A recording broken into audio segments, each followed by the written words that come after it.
Today on In Your Neighborhood, we are headed to Lecompton, Kansas to check out the businesses and organizations that make that city so special.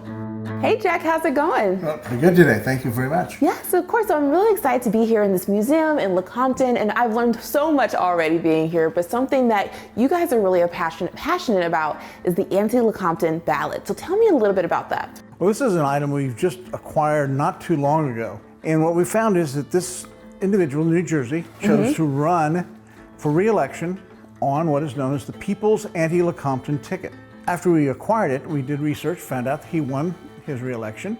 And then we did some more research and found out there were actually 8 individuals nationwide who won election in 1858 to Congress running as anti-Lecompton Democrats. Wow. Okay, that's so interesting. And there were actually national rallies against Lecompton at this time, right? Right. In 1858, we have rallies in Buffalo, New York, where there were over 4,000 people signed a petition saying that they were in opposition to Lecompton and the Lecompton Constitution.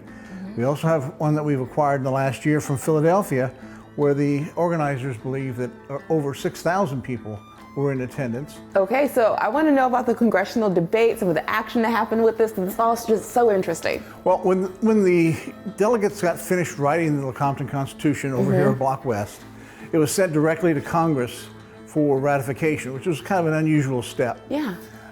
In the Senate, it passed by a very narrow margin.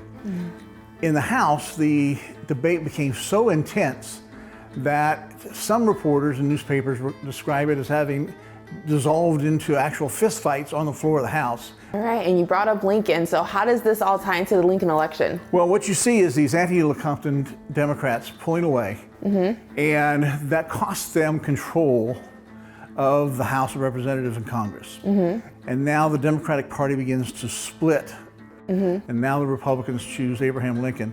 The split Democrats mean that Lincoln is going to be elected even though he only gets about 34% of the popular vote in the nation. Wow. Wow, that's really interesting.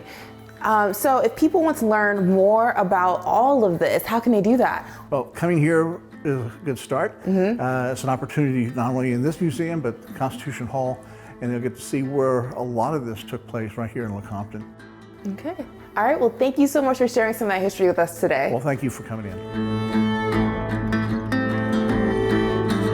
This Kansas City Spotlight has been paid for by the City of Lecompton, Kansas.